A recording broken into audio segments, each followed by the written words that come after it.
Hey everybody, this is Clayton Olson and I am here with Camille Virginia. Camille Virginia is the founder of Master Offline Dating. She has a unique talent and incredible passion for creating instant, in-person connections and building authentic, real relationships. Through private coaching, online courses, and live workshops, she helps singles who are burned out with online dating and apps to find love in their own lives by providing the key skills to boost social confidence, create romantic connection, and find lasting commitment in the real world. Hey, Camille, how's it going? Hey, Clayton. Great. How are you? I'm doing very well. It's so good to see you again. I know that we met out in LA at a conference, and I got to say, after hearing a little bit about what you do, I thought you'd be a perfect guest for the audience because I've got some clients who have repeatedly told me, they're like, Clayton, I'm just done with online dating, or I do not want to get on any online dating. Call me old fashioned. And it's funny because in my heart, when I hear that, I'm thinking, oh, I don't know what to say because there's just this trend of everyone's got to get online. You have to be online if you want to find a partner. And you are going against the current in that way. And I find it really intriguing.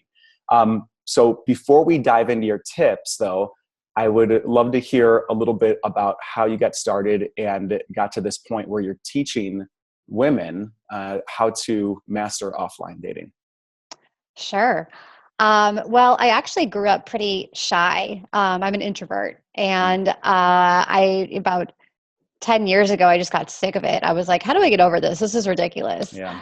So I just pushed my social comfort zone. I had a lot of awkward moments trying to do that, talk to people, get comfortable around guys. I hadn't really dated before college. And just kind of pushed that bar gradually. And then I moved from Portland, Oregon to Chicago. Didn't know anybody. And so that kind of forced me to get out there. And I just learned so much. And in the process of just kind of trying to make friends, I also started meeting men and getting asked out in random places. And friends kept asking me how I did it. And I was like, I don't know what I'm doing. And I was a consultant at the time. And so I put some ideas into a PowerPoint. They loved it. And that's grown into a business now. And it's more about the genuine human connection aspect. I just have this passion for people connect online dating, the app burnout. And I just want to bring it back to the basics and show people how to connect with each other. Because I think people are really isolated and alone in this technology obsessed world. Yeah, that's a really good point. Yeah. So speaking of that, so if we're going to actually begin to dive into what a woman can do, right, to begin to master offline dating, if you're out at a bar, or say you're out, if you don't go to bars, and maybe you're just out and about, maybe grocery shopping or whatever context, maybe your answer is going to be different depending on that context. I'm not sure. But how would you get a guy to approach you? So this is kind of the first step, and I'm going to be a little obvious here, but it's be approachable. So what does that look like? I've got a bunch of tips for that, and you don't even have to open your mouth, which is the best part. Beautiful. So yeah, one of them is just dressing for confidence in a conversation. And I feel like the world's gotten very casual. That's fine. I love my yoga pants too. But when we dress super comfortable and, not for style or confidence all the time, if you're already a little shy, just around people in general or around men, that creates an extra barrier to having confidence to confidently talk to somebody. So I say dress for confidence. It could be just, putting on a nice pair of ballet flats or something, still comfortable, but something that makes you feel good. And then just for a conversation, wear something a little unique. Men are visual. And so if they want to catch your attention out in the real world, they literally have a split second to think about how to engage you. And so if you wear something that shows off your personality, bold color, unique jewelry, it makes it that much easier for them to do that. And it shows off your personality a little bit. I love that. Yeah. And that really resonates on my side when I was single and I was out walking the streets or being at grocery stores. I remember seeing women, and one of the first things that's like an instinctual part is like, oh, I want to talk to her, but I don't even know what I want to talk to her about. And having something that is slightly unique, that could be a conversation starter, or it could be something that just breaks the ice, is so important, because it makes the hurdle for conversation so much lower for the man. So I love that idea of making it easy by being approachable and having something unique. That's wonderful. And another point that you mentioned was about feeling good as well. And I think that I think humans in general can feel another person when they're feeling either like that they want to be talked to, like they're feeling confident, or and feeling open, or when they're not. And it's like a nonverbal, it's almost like a nonverbal communication that's happening out there back and forth. So I love the idea of dressing in a way that allows you to feel good, because it does bring people into your field. Yeah. Totally. Yeah. I mean, it's, for all the women watching, it's like when you put on a pair of heels, like you literally carry your body differently. You just carry yourself so much more confidently, and, taking a second to have open body language, take up space instead of trying to shrink yourself. When you're comfortable with yourself, you automatically make other people feel comfortable. They don't even know what's going on, but they're almost drawn to you. Gotcha. Okay. Beautiful. And so how would you make a guy feel comfortable in the process of approaching you then as well? So a couple other tips for being approachable. I mean, these are such basics that they're almost overlooked, but making eye contact. So every time that I go into a new space, I do a quick look around, just for safety and awareness purposes, but also just to kind of see, who's in there. And it's funny, Clayton, because, and I wonder I'd love your thoughts on this, but single guys tend to be looking around all the time. Like I can literally watch a woman walk into a room and be like, oh, yep, spotted the single guys, because they're just looking around. It's hilarious.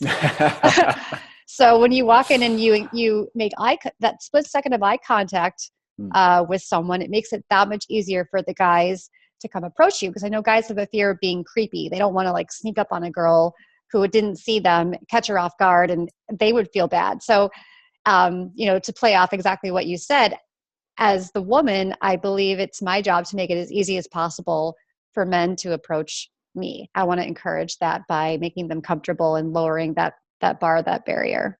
That's beautiful. Yeah. And I will second that as well. If a woman makes eye contact with me and maybe even holds it for a little bit longer than normal, I mean, a split second longer, I see that as a green light. I see that as, hey, I'm interested. This is my way of giving you the green light. There is it's open territory for you to now come and introduce yourself. And I'd love for you to second this or tell me what you think about, I see one thing that you do when I mentioned, or when I first met you was, you smile a lot. You just always, you're smiling, you're out, you look happy, and in your eye contact, and you look very approachable. And I think that I'm imagining it would make men feel safe to be able to have a conversation with you and not feel like they're going to get rejected. Because I think that women might not understand just how difficult it can be for a guy to go break the ice, and what it feels like he puts at risk with his ego to go have a conversation. And, should it be that way? Should it be easy for guys? Would it make dating a lot easier? Well, possibly, but at the same time, that's just how it is. And men do have fragile egos and want to feel like they're not going to get shot down and rejected. Well, and I don't even think it's a fragile ego. I mean, no one likes to be rejected. And actually, I don't know if most women know this, rejection is the number one fear of men. And, so whatever fear the women have of being rejected, he has more of it, and it's on him to come up to you. And I've had clients in workshops say, well, he came up and said this really weird thing to me, and I just like, brushed him off. I was like, well, what would you have wanted him to say? And she couldn't think of anything. He's got that split second to come up to you, make it safe and easy for him. Everyone's been rejected. Everyone, if they're putting themselves out there, has been heartbroken. We're all carrying around some hurt here. So be kind to each other. And yeah, just lead with your sweet side, your nice side. That's wonderful advice. I think that receptivity and that sweetness and actually carrying and embodying what it is to be kind, it does it comes off of you. And I think the more that you do it, the more that you become a magnet for these types of social interactions out there in the world. Definitely. And I wanted to throw in another tip. You mentioned smiling. Yeah. So I'm a smiley person. I know not everyone is smiley. So a tip for, well, this is going to sound weird. This is like my weirder tip, but it's my most popular. People, and I'll use women in this example, tend to walk around with their mouth closed, kind of just like, thinking about stuff, but also that will, thinking about something too intensely will give this expression to your face, kind of like you want to kill someone and you don't even know it. So resting bitch face. I was just about to say that. Yeah, great. Yep. So I know everyone can walk around like smiley all the time, but my secret is to open your mouth a little tiny bit. So that'll soften up the facial features, relax your jaw. And it's amazing how if you combine a split-second eye contact with your mouth just being open a tiny little bit, how that will draw men to you. Because it just, and I can't fully explain it, but just I'd recommend that everyone tries it. And if you look on magazine covers, all the women are either smiling or their mouth is open just a little bit. So you'll see what I'm talking about. Yeah, and to that point as well, even in movies where there is that scene where perhaps the two people catch each other's eyes across the room and it almost goes in slow motion, there's never a tense, clenched jaw on either of them. There's always like a real relax. It's almost like you're looking at somebody and you're in slight awe of what you're seeing. And yes, I love that. Yeah, beautiful, beautiful. All right, well, Camille, I absolutely love these tips. Thank you so much for coming on and sharing them with us.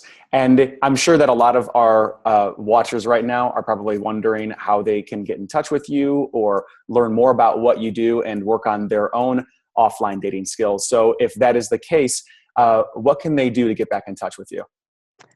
Yeah, well, a lot of the tips that we covered today are in my ultimate guide, Best Date Ever, the ultimate guide to turning a chance encounter into an epic first date. And they can get that for free at masterofflinedating.com/Clayton.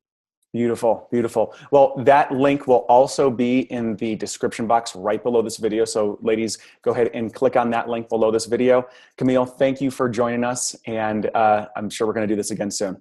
Yeah, thanks, Clayton.